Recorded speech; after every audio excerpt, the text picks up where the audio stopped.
Well, welcome back to the Newsman Weekly. Joining us now, as promised, is John Moser, star of stage and screen, and soon to be a former Ashland University history professor, a certified friend of the show. John is leaving us soon to become a professor at the University of Tennessee in the booming city of Knoxville. John, welcome back. We're excited to have you back on the show, but somewhat melancholy to realize it may be your last time, or your last time until you return for a visit back home. How the hell are you, sir? Yeah, I'm great, Carl. Thank you. And it is sad. I mean, the closer we get, the more real it seems, and having experiences that you realize are going to be your last. And that happened like last fall when I did a show at the Playhouse, and I'm on stage. I got emotional at the last performance. So this is the last time I'm going to be on this stage. At the Playhouse, and then knowing this is my last semester at Ashland, I was honored at a luncheon a couple of weeks ago, and you got a wonderful gift. What was that gift? I got a cutting board, and based on and it was all they were wrapped. And I wasn't the only one being honored. There were like a half dozen of us who were retiring. And they were all wrapped and handed to us. On the back of my office, I open it up. I expected to find this engraved plaque, and it's a cutting board, but engraved with my name and the Ashland University logo, and I was amused by it. So I said, I will think of Ashland every time I cut the cheese. Yes, and people like that. Yeah. But then it occurred to me, I hope that didn't come off as ungrateful. No, I actually don't think it's a bad gift at all. No. What am I going to do with another plaque on the wall? You don't want to cheat on that. Some tchotchke. But yeah, right. So now I have something that I will genuinely use. So it is a good parting gift. Well, can you use it when you're making preparations for cocktails Exactly and things right. like that? I can cut up lemons, limes, it's perfect. Anything. Perhaps muddle some things. All right, so you got to bring us up to speed on the transition to the, make sure I get this right, I think I've got this right, Institute of American Civics at the University of Tennessee as a professor of public affairs. So bring us up to speed on that, and have you learned the lyrics to Rocky Top yet? I know at least one verse. Yeah, good. So there's Rocky Top. progress. Yeah, right. That's what everyone knows. More and more stuff related to UT is coming up on my Facebook feed, like their new mascot, the spring, Smokey. Smokey. Yeah. What is he? Blue tick hound. Blue tick hound. Yes. That's right. All my mama's family's from Tennessee, so I'm up to date on. What a beautiful dog. I've had hounds. They're really real pain, but they're sweet, and I love the sound. Every time I see a picture or a video of it, I can hear that picture. I know that, but that noise that dog's making. So I'm really excited about the move. A little melancholy, more than a little, but I'm still extremely excited about the change. Now, you've been at AU how long? This is my 25th year. If I were staying one more year, I would get the gold watch in the fall.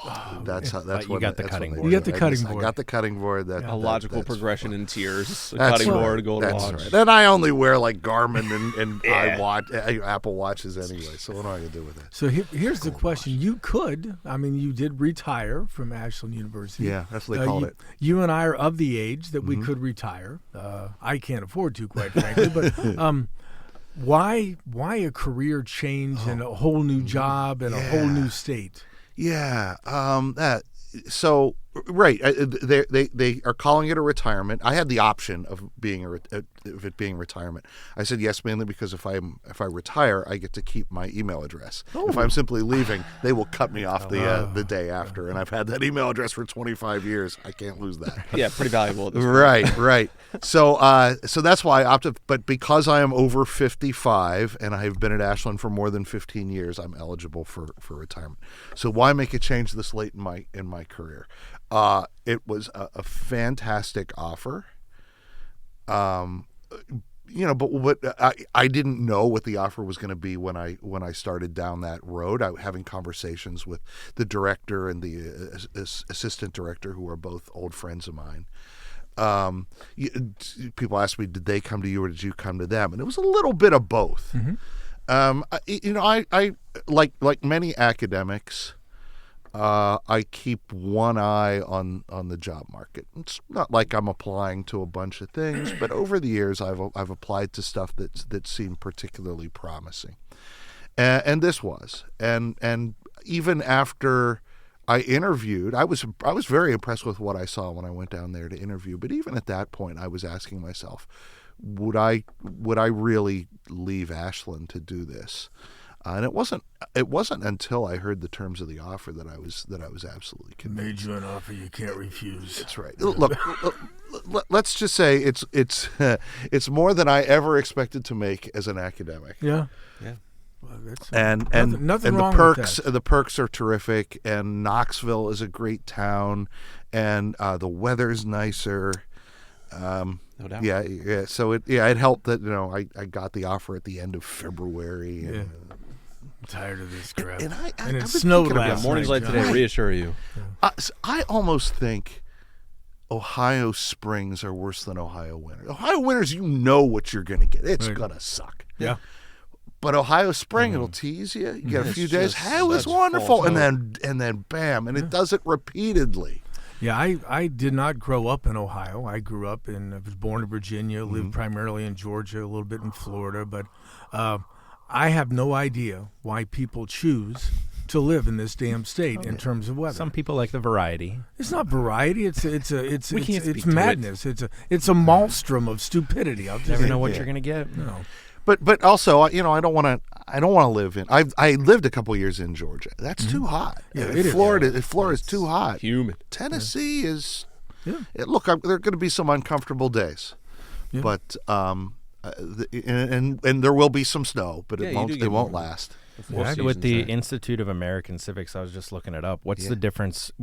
It seems well backed and funded, and it seems like kind of a growing thing with even K through 12 outreach and public outreach, just teach people how to be better citizens, I guess. What drew you to that aside from how good the offer was? It's something that I've been doing the whole time I've been at Ashland. Right. I'm in addition to being professor of history, I've done a lot of stuff with the Ashbrook Center, and the Ashbrook Center we've got these civic education centers popping up all over the place now.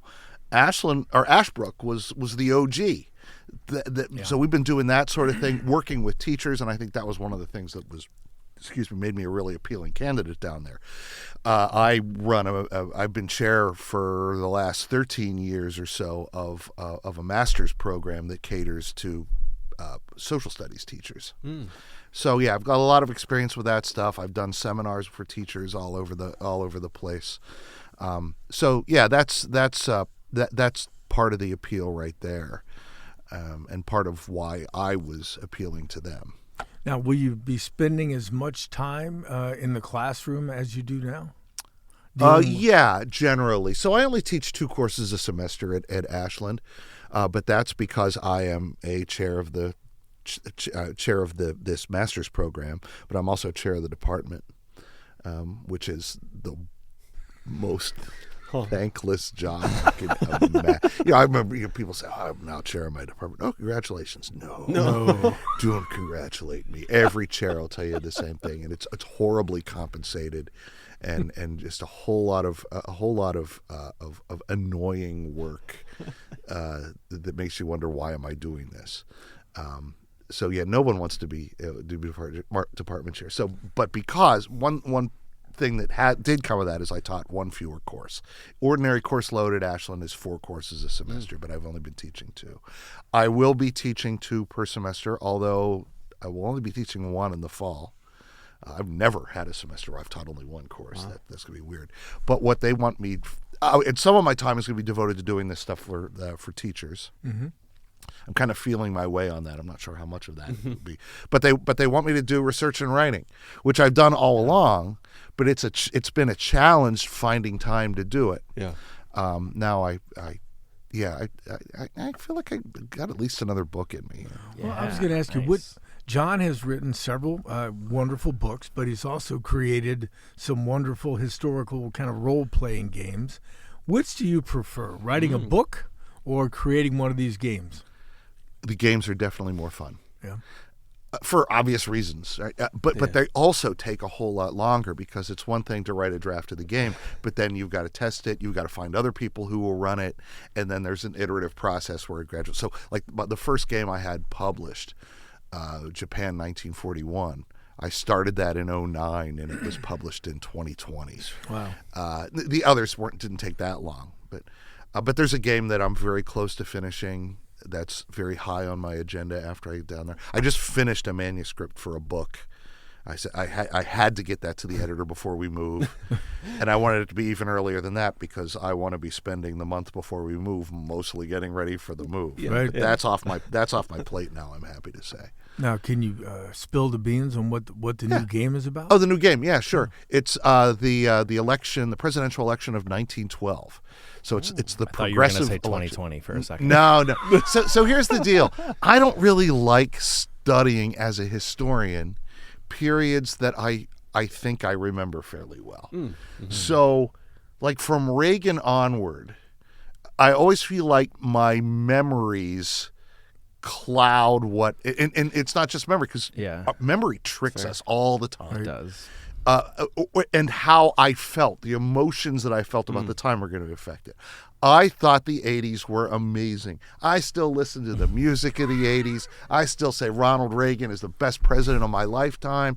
But I don't know if I can make those claims as a historian, because I can't. I'm not evaluating them the same way that I could evaluate the Eisenhower administration or something like that. That's fair. And for a lot of things, you kind of have to let the dust settle too. Like, we don't know the implications of certain policy decisions. Absolutely right. And, yeah.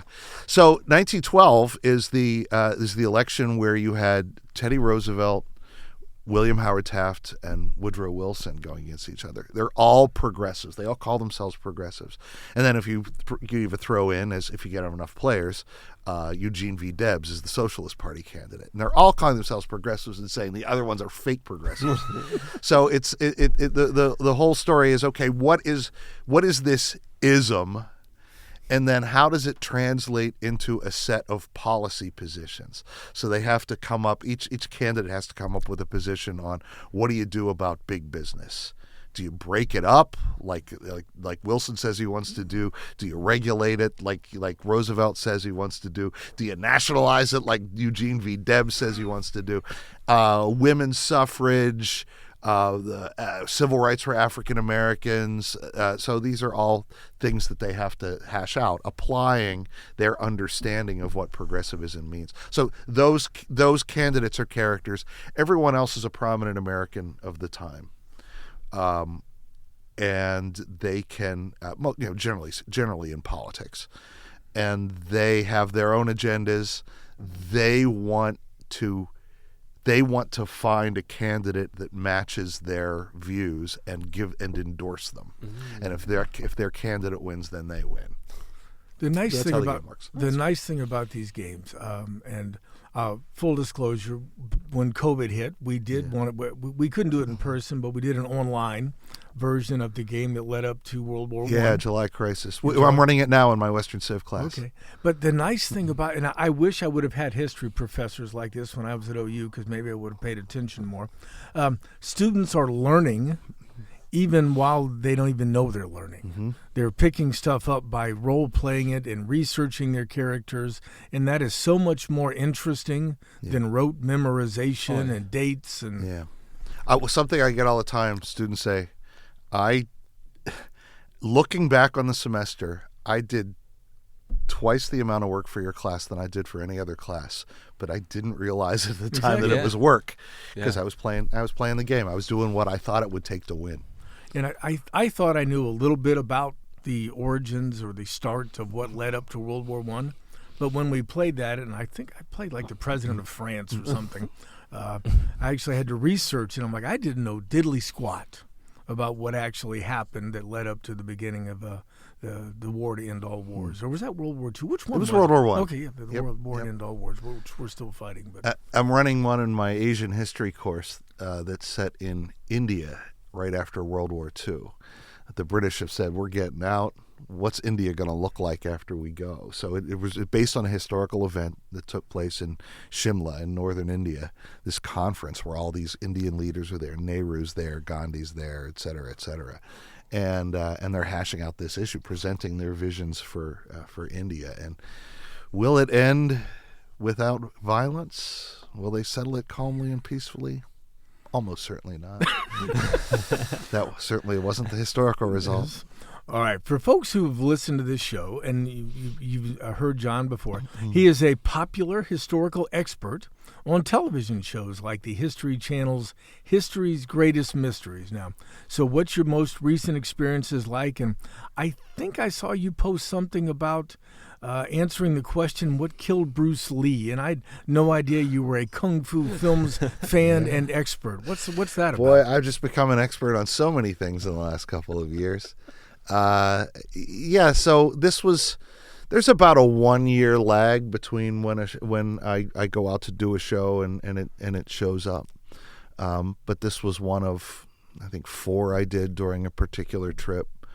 And it was really interesting.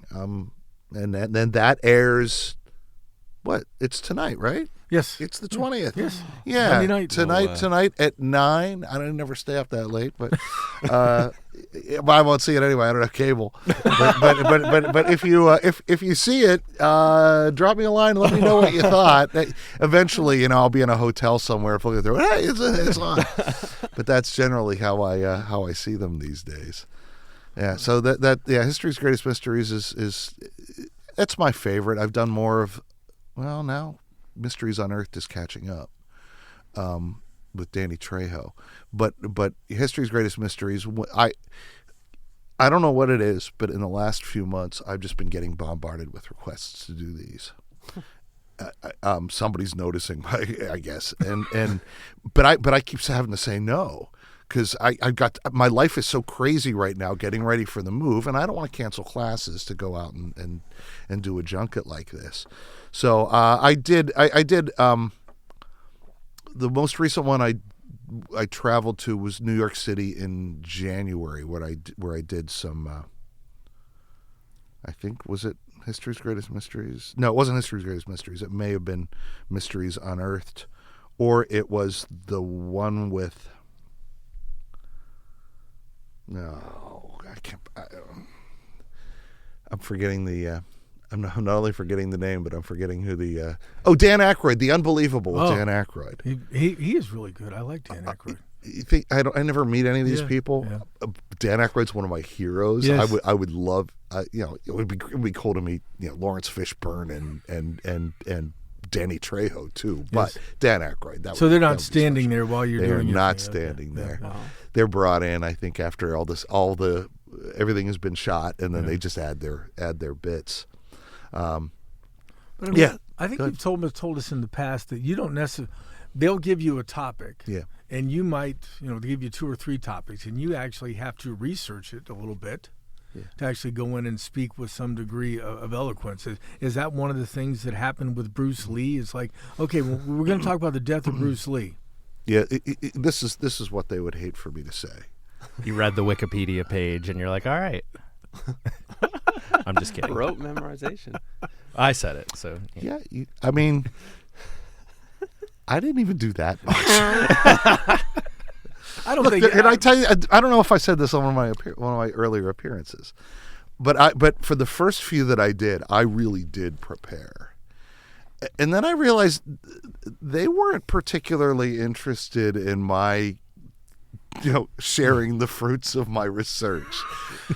They had what their writers had prepared what they. It's not like I have to say it word for word, right? Yeah. But they're giving me the talking points. Yeah. And what really hit home was, I think it was the second time I was out in L.A. And I was there doing 2 or 3 different ones, and they said, "Oh, we had somebody cancel. Could you stick around an extra day and do the Franklin expedition?" I said, "I don't think so. I don't really know what the Franklin expedition We'll is." tell you what That's you need okay. to know. And they Okay, said, John. "Yeah." They said, That's not a problem. They Say gave less. me, 20 pages of notes, and 24 hours later, I was an expert on the Franklin expedition. And that was the very first episode I was in. See, this is I signed stuff saying I won't reveal. I probably Yeah. they would probably a be lot of them terrible. listen to this this is podcast, gonna get but cut, right? Yeah. We'll just Allegedly. edit this. We'll just edit this. Yeah. Stuff out. maybe they're just massively huge fans of your voice too, John. Maybe it's the delivery. That's got to be it. It's the delivery. Yeah, I guess. I've got a PhD. I've got the letters PhD like the after my name. I have credentials, a university affiliation, and they like my voice. Like they would get backlash if they asked someone like Zachary to come on. Oh, there. yeah. Well, No one would take it serious. The only thing you have after your name is spaces. So it's okay. All right. Now, we can't talk with John, given the current situation in the world, without talking a little bit about. In fact, the whole damn world seems like it's blowing up these days. I mean, yesterday, or I can't. The time difference messes me up, but there was the first ship-to-ship U.S. naval firing probably since Vietnam. The United States hit an Iranian oil tanker, but we're so good at it, supposedly, we only hit the engine room after we cautioned them to get out. So let's get into it just a little bit. I know you're not a fan of our current president and his policies, but let's try to look at it with some historical perspective. And one of the things you put on, I think it was Facebook the other day, that I really found interesting because I hadn't thought about it. Back in 1956, former President Eisenhower addressed the American people about the Suez Crisis, and you compared it, albeit in reverse roles, with what's going on in the Middle East today from the standpoint of the United States, England, and France. Can you explain what you meant and how things have kind of flipped since those days? Well, in 1956, Nasser, the president of Egypt, nationalized the Suez Canal. This was a big deal because a lot of Europe's oil passed through there. Nasser's Egypt was also the ringleader of the Arab nations in opposing Israel. So he nationalized it in terms of Egypt getting the Egypt control, would control and funding and right. the benefits. It was, but before that, it was a consortium that according to a treaty, because it was the British that finished the canal, and it was I don't know exactly how it was organized, but it was an international consortium that operated the canal, and basically it was open to anybody. Nasser closed it. Well, he nationalized it, and the implication was he could close it anytime he wanted. And Britain and France got together with Israel and said, "Okay, this guy Nasser is messing with all of our interests," and they came up with a plan by which Israel would attack Egypt. And then, while there was fighting going on, the British and French would occupy the canal zone for the security of the canal. And Eisenhower didn't know exactly what was planned, but he knew they were planning something, and he sent this letter saying, "I can't tell you how much I don't want you to do this, how bad an idea this is." And they went ahead with it anyway. Eisenhower was livid, and he put economic pressure on the country. He said, not only am I not going to stand with you on this, I'm going to do all I can to get you to stop this. And the United States actually cooperated with the Soviet Union in demanding their withdrawal. So why would he do this? Britain and France were America's closest allies.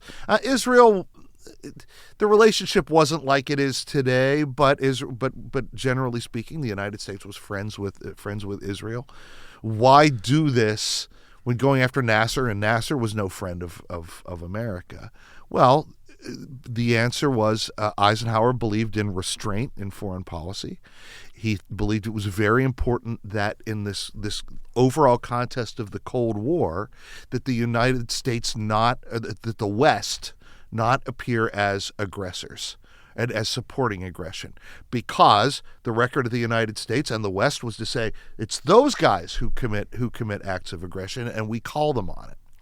So this was so the British and the French and the Israelis backed down over this, and I think it was a good thing. I think this Eisenhower is one of my favorite presidents, and I think it's not like he's soft on communism. Right? He was a general, right? He was the general. Yeah, right. But warned against the military-industrial complex in his presidency. Yeah, and in fact, consistently through his presidency, he said he cut spending on the Army significantly. The only branch of the services that got increased funding during Eisenhower's presidency was the Air Force, because he said we've got to keep a strong. The most important branch is the branch that will deliver nuclear weapons if we have to. Because that's relatively cheap, right? Mm-hmm. Eisenhower said we ought to incorporate nuclear weapons more into what we do, because that's cheap compared to conventional warfare, and he scaled back on the other things. When Kennedy was running against him, Kennedy said, "Well, we've got to increase the size of the armed forces." The argument was, we're relying too heavily on nuclear weapons, and look, there are some times where use of nuclear weapons would be perfectly appropriate. If the Red Army is unleashed against Western Europe, of course we're going to use nuclear weapons. But are we going to use nuclear weapons to fight the Viet Minh in Vietnam? Yeah. No. And the argument that the Kennedy administration made, was a reasonable one, was the real nature of the Soviet threat is not outright invasion. It's subversion, and nuclear weapons can't stop that. But what we can do is build up our conventional forces, especially counterinsurgency. I don't think the Green Berets started under Kennedy, but they really grew under Kennedy's administration. Is that when the CIA started, or was that way before that? CIA started in 1947. Okay. After World War II. And in fact, Eisenhower made a lot of use of covert operations. Because those involved plausible deniability, and they were cheap too, right? You could knock off a regime in Guatemala or Iran that looked unfriendly to the United States without that was a bargain. Was it us? Yeah, sure. Sorry that happened. Yeah. So, but that puts Eisenhower's concern about the military-industrial complex into context, because in his farewell address he says, "Look, the armed forces always want more money. Defense contractors always want more defense contracts, because that will get them more money. So they're naturally going to collaborate, and American citizens have to be alert to it." All right. We are, speaking of American citizens, we are clearly a nation divided. That was clear even before the current bombing began several weeks ago in Iran. How do you describe today's political climate in historical terms, and when's the last time we've seen this level of political division before in American history? I mean, I feel like we ask John every time he's on the show. Yeah, I mean, I had a speaker I was at a speech one night, and I was listening to a guy, and he said, "We've never been more divided." And I went up to him afterward. I said, "Well, we did have a civil war." Yeah, but. I am inclined to compare it in some ways to the period before the Civil War, but I don't see a civil war happening, because the divisions don't fall neatly along state lines. I mean, you could say there are red states and there are blue states, but there are significant numbers of Democrats in every red state. There are significant numbers of Republicans in every blue state. So it was, you could see before the Civil War, there are the slave states, there are the free states. If there's going to be a civil war, that's how the lines are going to be drawn. It's hard to imagine anything happening like that. I have to think that the president's current poll numbers are showing that a significant number of a significant chunk of the voting population are sick of this, are sick of the polarization. Right? It's not like they're rushing to embrace the Democratic Party. The Democratic Party's poll numbers are at historic lows. The Democratic Party, if it's smart, will take advantage of what's going on. Thus far, they've not shown any particular talent at doing so. But I think I think that normal Americans are getting to the point where they say, okay, can we have, it's enough of the drama right now. Some more options, maybe. Yeah. And I don't know that this opens up the possibility for third parties. Everything is stacked against the third party. But I think I gotta think it's going to be not too long before one of the major parties, maybe there will be a revulsion against Trump within the GOP. I don't know. Maybe the Democrats are going to make more of a play to the center. I don't know if that, but well, it seems like some of Trump's allies, thinking, loosely termed allies, but like Tucker Carlson, Alex Jones, Marjorie Taylor Greene, people that were MAGA supportive on the side of like Epstein and anti-war, now are turning against him. So it's an interesting development. It's a fascinating development, but I don't want to hang my hopes about a new reasonabalso and moderation from Marjorie Taylor Greene and Mrs. Jewish Space Lasers. I also don't like the even though I have been critical, really for the first time in my life, critical of this unquestioning acceptance of everything Israel does. I've been I consider myself pro-Israel my entire adult life. Israel has a right to exist. They don't give you any money. No, I get zero from AIPAC. Maybe after this show, but I firmly believe Israel has a right to exist. It is good for the United States to help Israel defend itself. But I draw the line at Israel basically calling the shots and drawing the United States into what I think is a war of aggression. So why was I? That said, I still don't like the undercurrent of anti-Semitism that you see among those who have those on the MAGA side who have turned against the administration over the Middle East. All right. Now, when Trump ran for the White House again, part of his campaign, as it was the first time around, is America First, and mind our own business kind of thing. It seemed to almost suggest isolationism to some point. But it seems like his foreign policy is better described now as, I think one of the things I read over the weekend is transactional nationalism. How would you characterize this president's foreign policy, and who would you compare it to in terms of presidents you've researched or studied? There's an excellent book by Walter Russell Mead, and I'm blanking on the name of it, but it was this interpretive extended essay on the traditions in U.S. foreign policy, and he identified the Hamiltonian, Jeffersonian, Wilsonian, and Jacksonian. And Jeffersonian is sort of okay. Let's not get entangled into foreign affairs, and you might say that's where America First comes from, but I think Trump is a lot more like Andrew Jackson. Now, Andrew Jackson was restrained in foreign affairs because the United States was still a weak country compared to the countries of Europe. But I think what we see now is what we would have in terms of foreign policy if Andrew Jackson had been president of a superpower, and that scares me a little.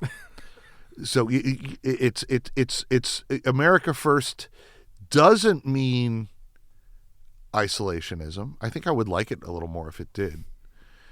It simply means unilateralism. We're going to do whatever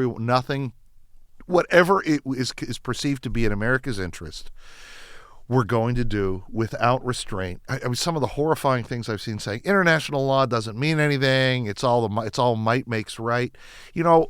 The international system has evolved a lot to move away from that idea. Who else thought international law was nothing more than might makes right? That was Hitler. Yeah.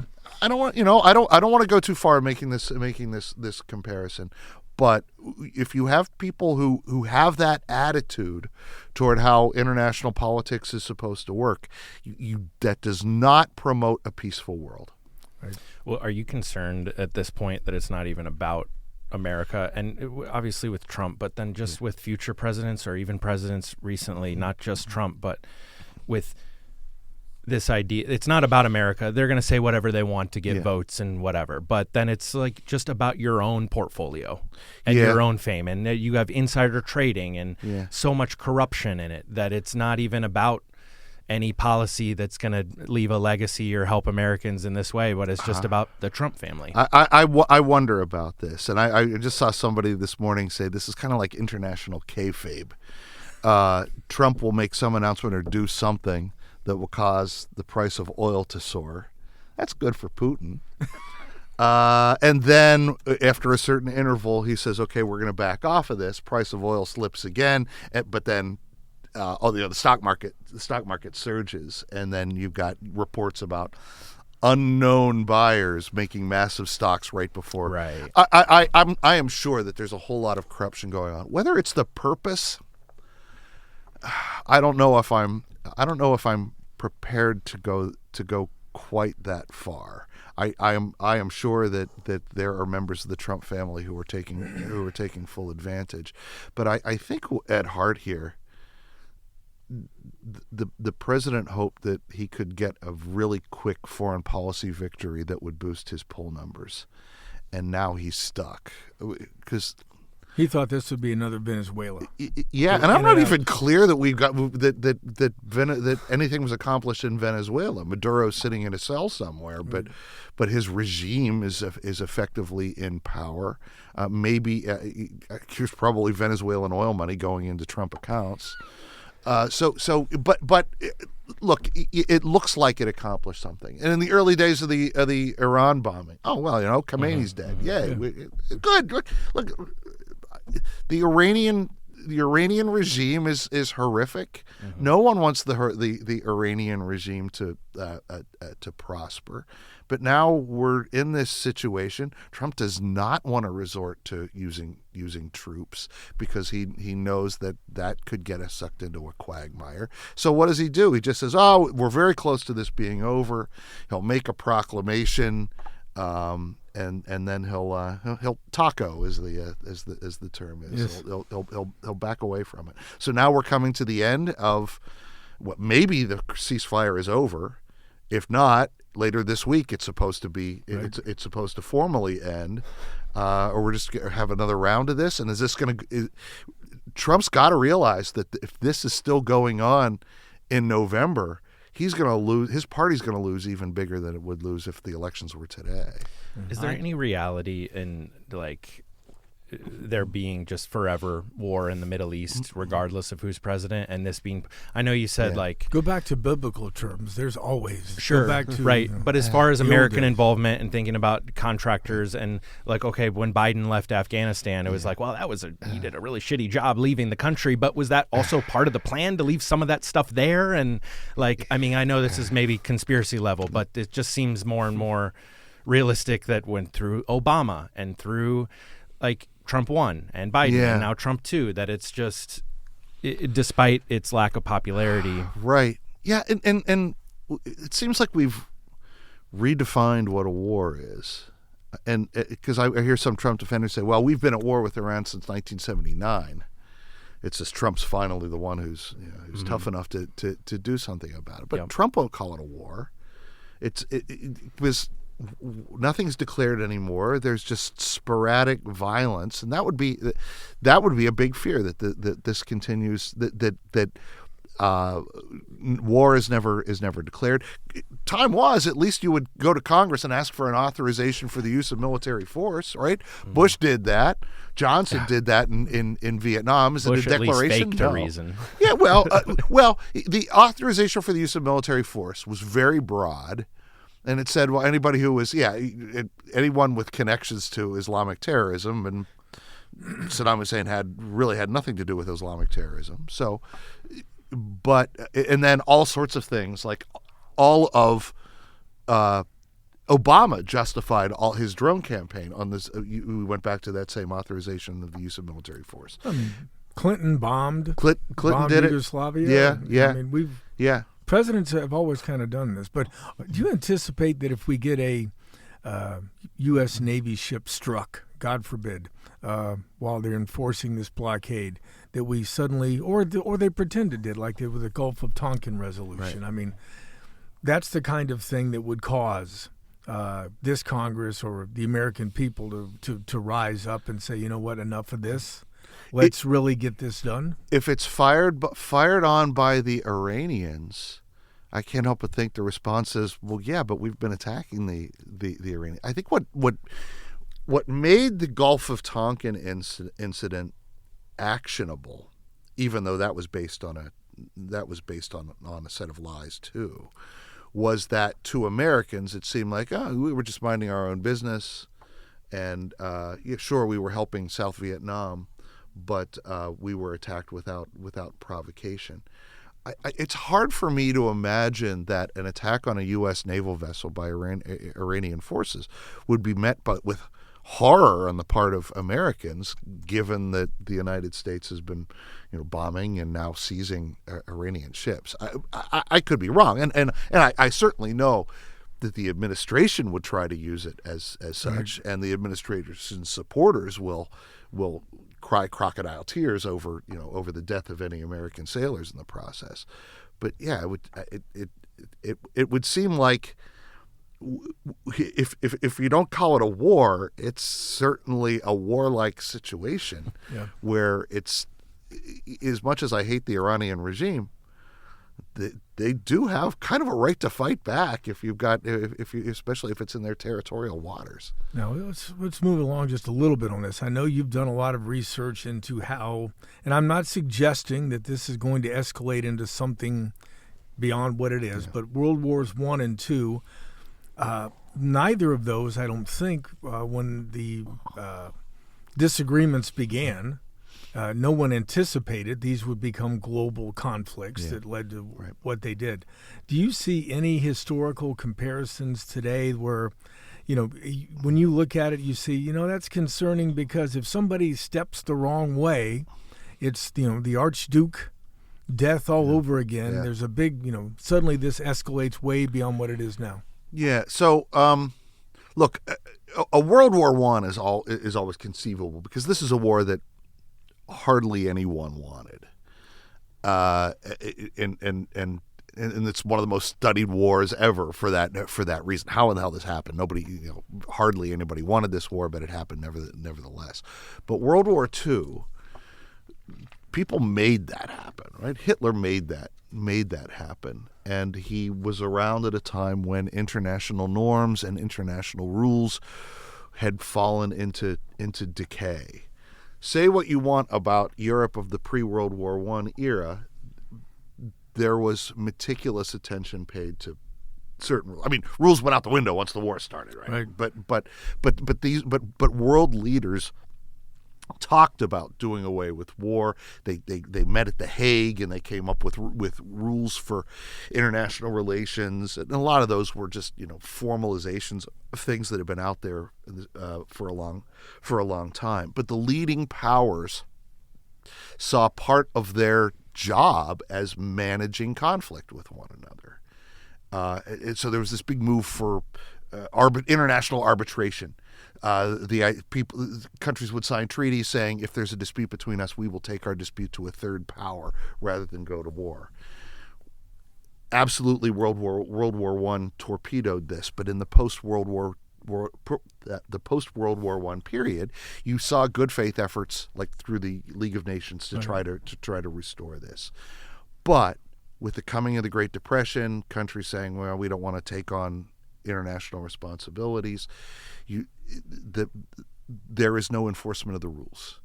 The Japanese understand this in 1931 when they occupy Manchuria.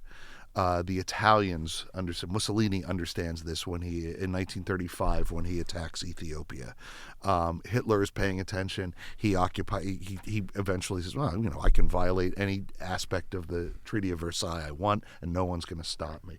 So, do I think the Iran crisis in and of itself is going to turn into war? Maybe, but probably not. My fear is the decay of international standards. Not just you could target Putin for doing that too. Putin certainly violated those norms by invading Ukraine. But if now the United States is not interested in upholding them, if China could be looking for opportunities. So who knows where the next big war is going to start? But the decay of international norms is setting us up for it.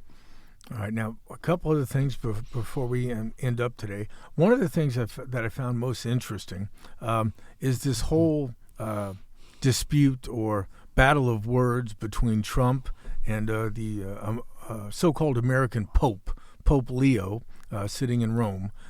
What historically should we take from the leader of the Roman Catholic Church getting into a war of words with the President of the United States? Yeah. So it's actually been some time since we've seen anything like this. I mean, Middle Ages, popes and emperors, for instance, would clash, but those were real political struggles. The question over who gets to appoint a bishop. They both claimed the right to, and everybody understood the right to appoint a bishop is an important power because the emperor wants to put his friends, members of his friends' families in. The pope says, "Wait a minute, that guy doesn't know anything about religion," but the pope wants bishops who are going to kick some money to Rome. So they're both self-interested in the case of these, and at various times, the popes and emperors have essentially been at war with one another. What's different about this is the pope's just saying. He's not even directly criticizing anyone by name. He's saying things that have been part of Catholic social teaching for at least the last 150 years. War is bad. People are saying, well, he doesn't understand just war. Of course he does. He's an Augustinian, and it was St. Augustine who came up with just war theory. But here's where a just war is acceptable, but you don't celebrate even a just war. Even a just war is something to be lamented. And I don't know that the Pope's ever gotten this specific. But by the way, he said nothing that John Paul II or Benedict what was he, whatever, but his some number, I don't remember. Yeah. They offered the same opinions. War was bad. Go back and look at what John Paul II said about the Iraq War. But the deal was presidents didn't feel like they need to get into a shouting match with the Holy Father. But of course Trump is not built that way. Right. Nothing can, any hint of criticism, Trump has to fire back on social media. So people hear about the cooperation between Reagan and John Paul II, and they did cooperate in sort of helping the speed along the fall of communism, because communism the church has always denounced communism, but he was critical of warlike behavior on the part of Reagan and those who came after him, and also. What I think is making this particularly obnoxious from the church's point of view is the way Christianity is being invoked. It's normal to say, God bless our country, God protect our troops, bring them home safely. That no pope is ever going to object to that. But when you're saying offering some of the quote unquote prayers that our Secretary of Defense has been making, that he took from a movie. There's that. But even before that, he is actually praying for the death of the enemy, and that is, especially when you think about modern warfare, where the enemy is not just going to be enemy forces. You're bombing. If you're bombing, you're going to kill civilians. That's morally grotesque. Right. I can't blame the Holy Father for speaking out against that. My only problem with Pope Leo is he's a Cubs fan, and as a Cardinal fan, I cannot abide that. But there you go. All right, one last question. I saw a story about this last week when I think Virginia became the latest state to kind of fall in line with it. There's this whole notion of finally doing away with the Electoral College and creating a presidential election that is strictly a popular vote. I think there's like 20 states that have kind of signed on to this now. Yeah. I don't think it's going anywhere, but what are your thoughts on all of that? I doubt we'll see. Well, we'll probably see a few more states become part of this compact where they agree to abide by whatever the popular vote is. But I don't see the Electoral College going away. But what I see in the defenses of the Electoral College is a misunderstanding of what the primary reason for it was. And it wasn't primarily to protect small states who would get swept away. I think that help explains why it's set up the way it is. But the whole principle of having an Electoral College that chooses the president is because the founders strongly believed that ordinary Americans would not be nationally minded enough. They're stupid, basically. Well, possible, but even if it wasn't that, think about people's lives. Think about how they wouldn't have had the national media. Right. They would be. I think the assumption was they're going to be fairly well informed about things in their community. They know enough to elect their own congressman. Yeah. They didn't think they would know enough to elect senators because that was going to be left up to the state legislatures. So they could elect people at a local level, but they're not going to have enough of an understanding of the nation. So what would end up happening on election day is everybody would end up supporting some local guy some favorite son from the area. And then there would be this long list of candidates and no one would ever get a majority. So the reason you create an electoral college was that, well, people might vote for all of these. The electoral college would prepare a short list. And in fact, this is often forgotten. The founders assumed most elections would end up going to the House of Representatives. But that the electoral college would play a role in sorting out all of it. There would probably be possibly hundreds of candidates. They're going to pick the leading ones, and then the House of Representatives was going to make the final decision. It turns out, even by 1800, what they didn't count on was the creation of modern parties, and even as early as 1800, there was a national Democratic Republican Party with branches all over that informed people about, well, here's what Thomas Jefferson stands for. And so people knew what Thomas Jefferson stood for. They knew what John Adams stood for.